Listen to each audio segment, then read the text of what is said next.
닌자 터틀 어둠의 히어로.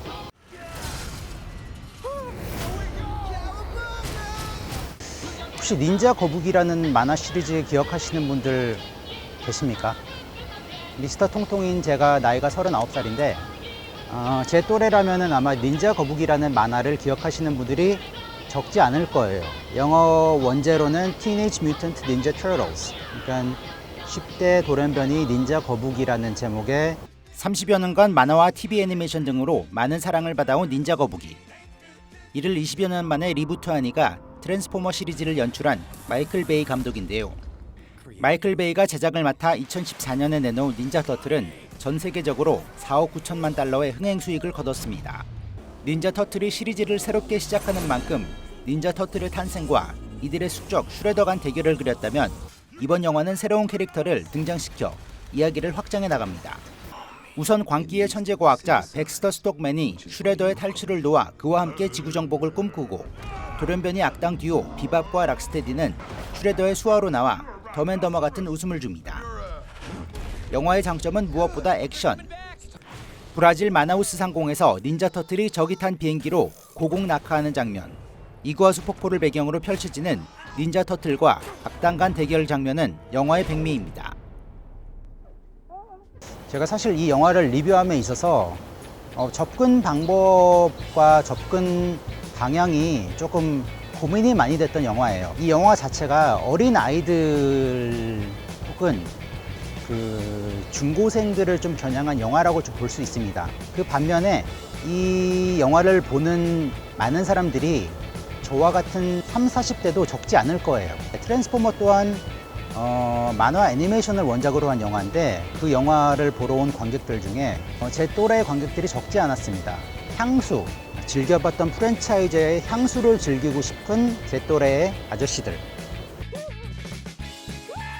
이 영화가 올드 팬들을 위한 팬 서비스가 상당합니다. 닌자 거북이를 그동안 사랑했던 사람들이라면은 한 가지 적지 않은 불만이 있어요. 과거에 나왔던 닌자 거북이 영화에는 그 만화의 어떤 핵심적인 악역을 맡고 있는 크랭이라는 아주 중요한 인물이 있는데, 크랭이 영화에서 나온 적이 이번이 처음입니다.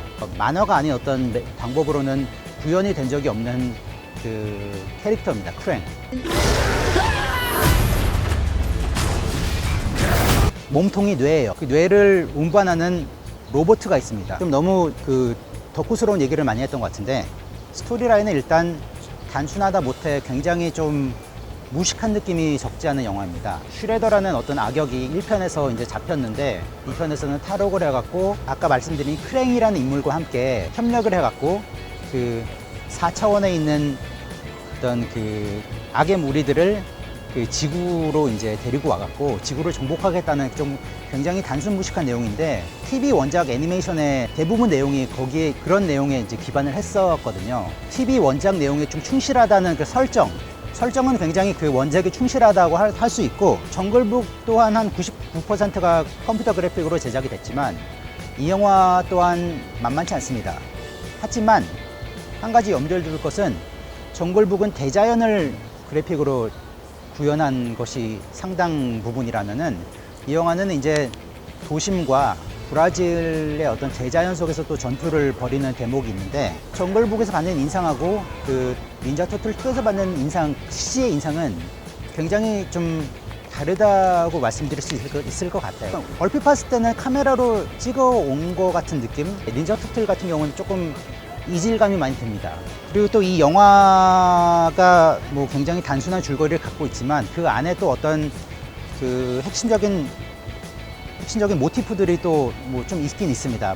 이 닌자 거북이들은 이제 형제예요. 형제이면서 동시에 이제 팀인데 팀워크를 어떻게 키우느냐에 대한 고민과 이 팀의 어떤 리더가 갖고 있는 어떤 결정권자의 어떤 책임감, 그리고 나머지 멤버들이 결정권자들의 어떤 선택에 동의하지 않을 때 그 팀은 어떻게 되는가라는 조금 일반 조직에서 조금 많이 겪을 수 있는 그런 고민과 그런 상황들이 조금은 그 모티프적으로 반영이 되는 것 같아요.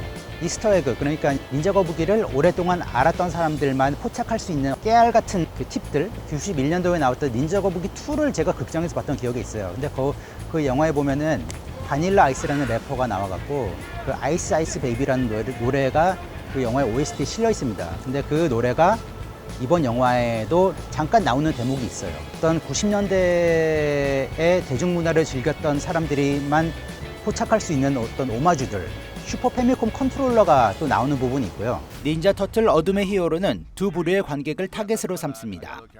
하나는 아이들과 또 하나는 과거 닌자 거북이를 즐겨봤던 30, 40대 어른들. 만약 본인이 어린 자녀를 뒀고 과거 닌자 거북이를 즐겨본 30, 40대 부모라면 나쁘지 않은 선택입니다. 화끈한 액션의 오락 영화를 원하는 사람들에게도 나쁘지 않습니다. 하지만 이러한 부류에 포함되지 않을 경우 기대치 조절 없이 왔다가는 큰 코 다칠 수 있는 영화이기도 합니다.